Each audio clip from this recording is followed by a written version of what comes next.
Stoppages because of that. An escape then for Musser leaves him ahead 4-3. 4-3 here. Musser over Gilliss. By the way, 58 seconds of riding time for Musser. So he's close to a point for that. We'll always try to keep track of that as the match goes on.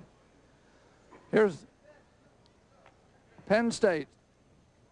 NCAA is a place where they feel right at home. They have done extremely well over the years. There you see the top 10 finishes in the last 8 years.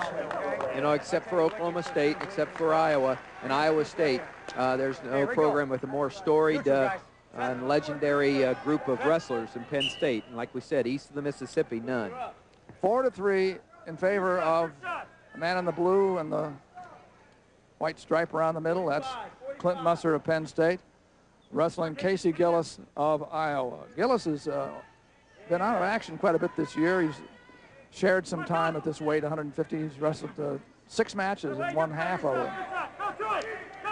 Musser has lost only twice in 16. We're under 30 seconds to go in the second period. At 150 pounds, Penn State leads in the meet, 9-7. They got a forfeit at 118. They won at 126, and Iowa has come back 7 points since. That's it. Action. Slow you down. Move there.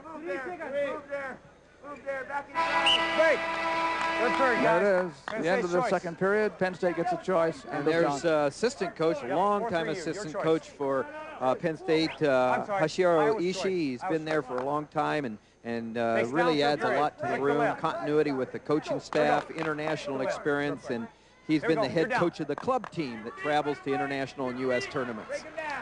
And a very helpful fellow, too, when you want to know something about technical things. He's he knows it. Gilliss starts underneath, 1 point down, and then ties it with the escape. So here we are on the feet. And 1 minute and 3 seconds of riding time belong to Musser. So he has a potential riding time point here. We have not had boring matches so far, Doug. Musser on the single. He's got to get up from the knees, and he does.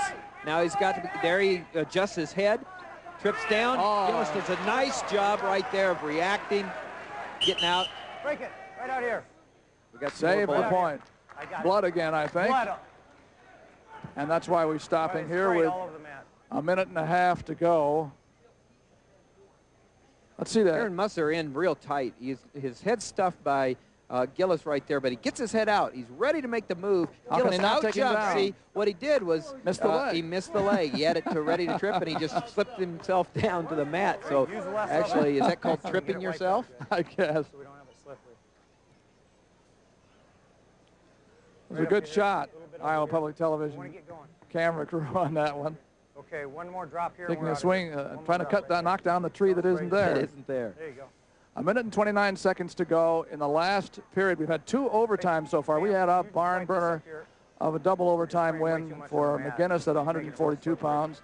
On the left, that's the last year's national champion at heavyweight for Penn State, Kerry McCoy, 2-time NCAA champion. And 3 All-American awards during his career, which has 150 wins for Penn State, second on the all-time list. He was the 1997 Hodge Award winner as Wrestler of the Year for Win Magazine. Carver Hawkeye crowd in this 100th dual meet wrestled by the Hawkeyes in this building. Begin the rhythmic clapping to try to get Gilliss in a position to get his takedown here. He needs one. It's 4-4, but he is in danger because of the riding time point.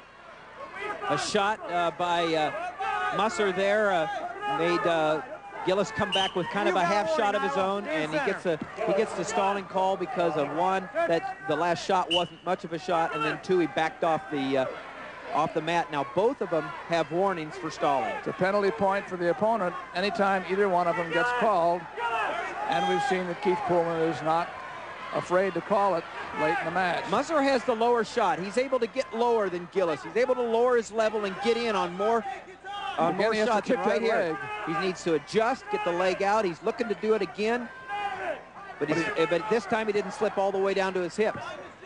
He hasn't been able to time Gillis's jump. You see Gilliss hopping on that knee to try to keep from being taken. And there is the success of that second move of the single leg takedown, and he is up 6-4, Musser. With only a couple of seconds left, and that was the winning takedown.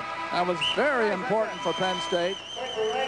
The win goes to Musser at the end of the match, winning late on the road over Kasey Gilliss. He also gained riding time, so it was a 7-4 win. And it's 12-7 in favor of Penn State as we go to our break here after 150 pounds. Let's see that last takedown again. Came right at the end of the match. Musser is able to get in on a low-level attack, then come up to his feet, adjust his head, adjust his leg to his side, and look for the trip. Well, this time Gilliss went down thinking he was going to try to do something to roll out of it, and Musser covered him real well and got the takedown and the win.